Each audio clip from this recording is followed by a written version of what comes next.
This is the Hawker Hurricane.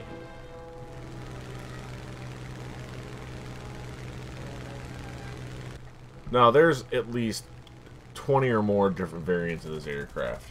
But the two I'm going to be talking about is the Mk1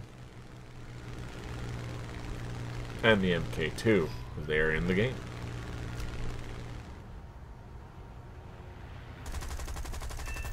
Let's start with the Mk1. It was developed between 1937 and 1940. There was an earlier variant which had less armor than the variant you see here, but the added armor on this one dropped the top speed down just 2 miles an hour, bringing the top speed to just above 300, so not too bad for the time period.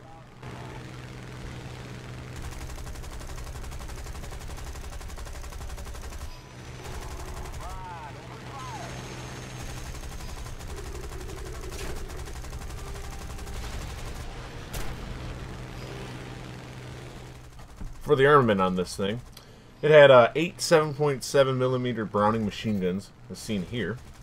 This many guns could be fitted because the thickness of the wings was so great, which was far superior to its rival plane, the Bf-109, which I will talk about in a later video, which only had 4 light machine guns.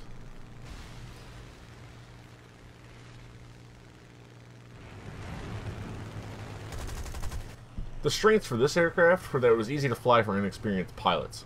Since the guns were so closely grouped together, the pattern of fire was better than the Spitfire. Now, although the 109 had higher speeds, the turning ability of the Hurricane was greater and made it easy to get behind inexperienced pilots who would get in a turning match with it.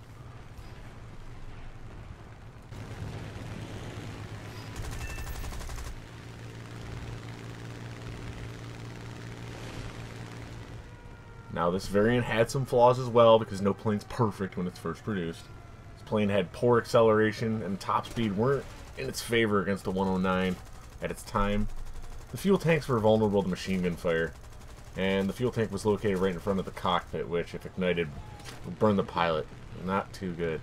And the 7.7mm machine guns proved to be too small of a caliber, with 109s taking multiple hits and still being able to fly away.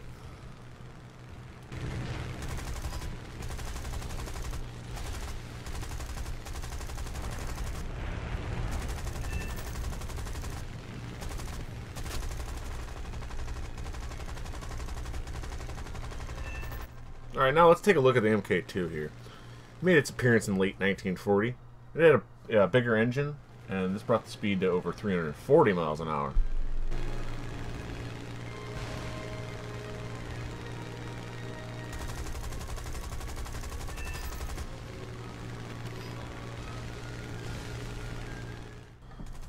So now, with the 7.7mm Browning machine guns being such a small caliber, Hawker tried adding a 20mm cannon pod under each wing. Not a bad idea, but discovered that this hindered the plane's performance.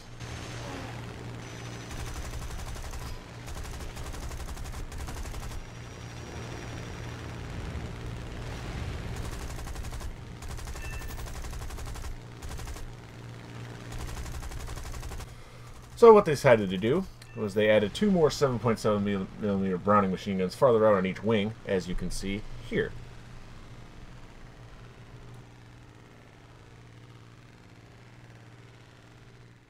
So the bigger and better engine and 4 extra guns gave it a little more to bring to the table. But overall, their planes at this time period were getting bigger and better engines as well as armament.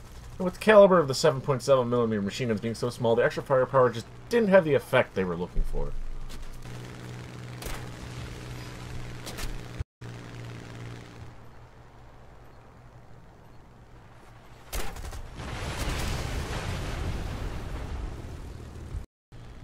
Though improvements kept being made to newer variants through to 1944, with cannons and rocket pods and bomb carriages, it just simply was outclassed by other aircraft of the RAF arsenal.